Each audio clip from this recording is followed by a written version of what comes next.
Greetings from Finstudyclub. My name is Ankur Kulshrestha, welcoming all viewers to the video series on the important questions for corporate finance. This particular series is about the capital budgeting, which is by far the most important session, or should I say the reading for corporate finance at L1. So there are 5 such videos. First of them is what you're going to talk about right now, which starts with the practice example 1. It says the Seattle Corporation has been presented with an investment opportunity which yields a cash flow of 80,000 per year in year 1 to 6. That means for the first 6 years, the cash flows is 80,000. 42,000 per year in year 7 through 9, which means for the year 7, 8 and 9, for 3 years it is 42,000, and $40,000 in year 10, the last year. So should I say it's a 10-year project which will yield different cash flows at different time zones. So if I were to draw a quick timeline for it, it will appear something like this. So you have 40,000 coming at T10, 7, 8 and 9 giving you 42 each year, and up to T6 you are getting 80k. Okay, the question is, this is not a regular annuity. There are different cash flows at different point in time, which obviously is a more practical scenario. Let's just read on.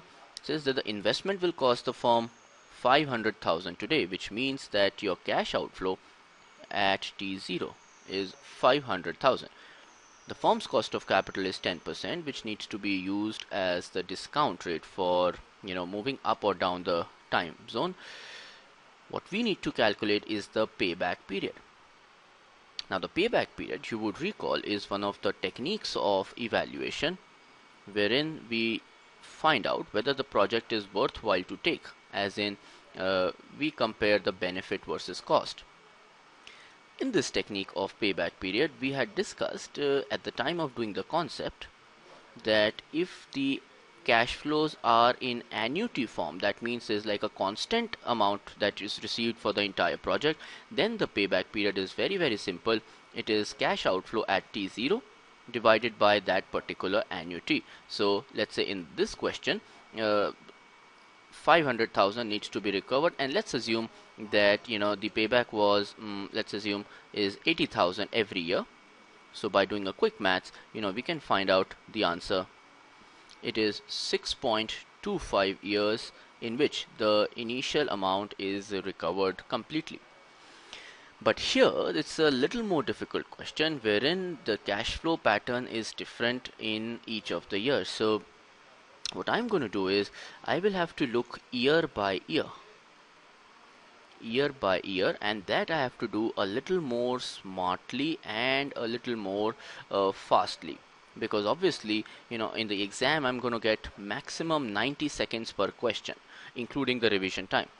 So the way I do my quick maths is, for the first 6 years I am getting 80,000. So 6 8 gives me 480,000. So in the first 6 years I am getting 480,000. So out of 500,000 in the first 6 years I am recovering 480. That means my payback is more than 6, because there is still a gap of 20,000 which is remaining.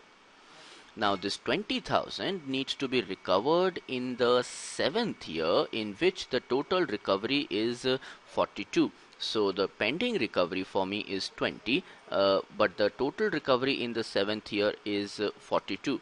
So if I do a quick maths for it, using my beta 2 calculator, it yields me 0.47. So 6 years are the complete full years, and 0.47 is the part of the 7th year. So the answer is 6.47. Now obviously a very related concept to that would have been a discounted payback period, using which the calculation that I've done very quickly would not be possible. In that case I would have to go year by year, the cash flows for it, then calculate the present value for each of those, and then make a one-on-one table. So that would have been a different journey, but I think the question has been pretty easy for us, just a calculation of payback period.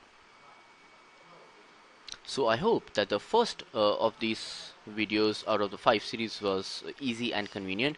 We're going to talk very soon on different concepts, but in the meantime, should you have any questions, query or doubt, please write to us at finstudyclub@gmail.com, or subscribe to our channel for regular constant updates.